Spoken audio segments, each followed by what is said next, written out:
Big business in Missouri that auctioneers don't want you to know about. An incomes in the state known as the puppy mill capital. Only on 41 Action News, Shannon Halligan investigated the sales that directly contribute to the puppy mill problem. In southwest Missouri this past weekend, and up for sale nearly 300 purebred and designer mixed dogs. But rescue groups and animal welfare advocates say this is a cycle of abuse. Come here, Chewy. Chewy, the teacup Pomeranian's tongue drags on the ground when he walks. And little Joey can expertly stand upright.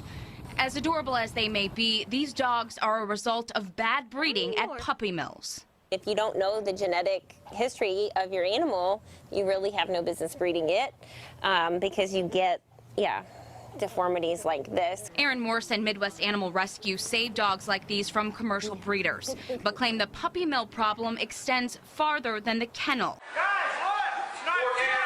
Morse says dog auctions perpetuate the problem. Just the sheer quantity is overwhelming of animals and the way that they're treated at auction. I mean, I've seen, unfortunately, seen a dog die on the auction block table. I've seen dogs in active labor. So, you know, for somebody who's an avid animal lover, it's a pretty difficult thing to witness. 41 Action News attended an auction Saturday in Wheaton, Missouri. Signs are clearly posted forbidding any picture or video.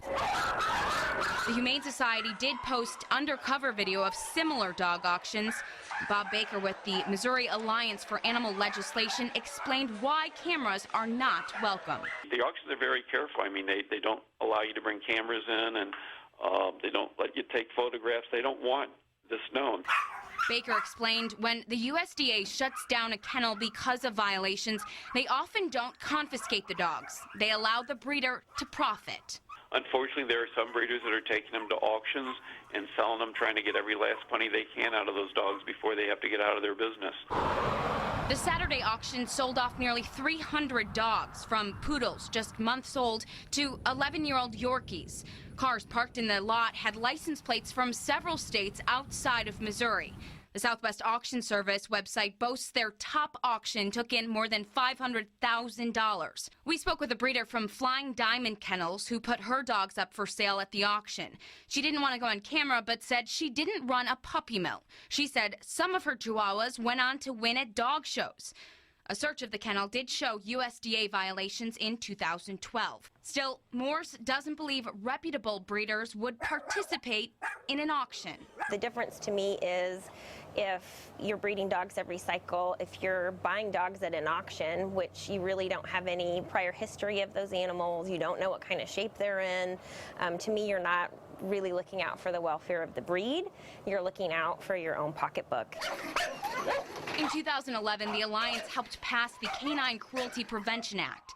Baker said that's cut the number of Missouri breeders in half. But the USDA shows the state is still home to more kennels than any other.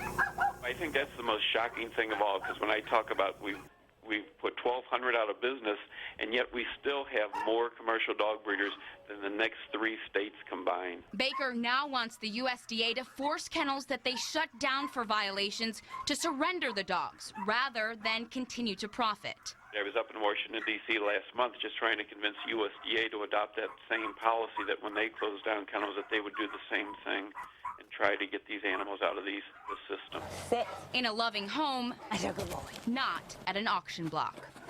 To not give them the love and respect that they deserve is, I just don't know how you can look at a face like that and not. A representative of the auction responded saying that their service ensures that dogs find other homes. And using the Humane Society of St. Louis as an example, they said that a large percentage of the dogs that go there are euthanized. He also added that the USDA works as regulators and can call in local law enforcement. And second on the list of the worst puppy mill states, according to the Humane Society, is Kansas. And we have a list of all those problem dealers on our website at kshb.com.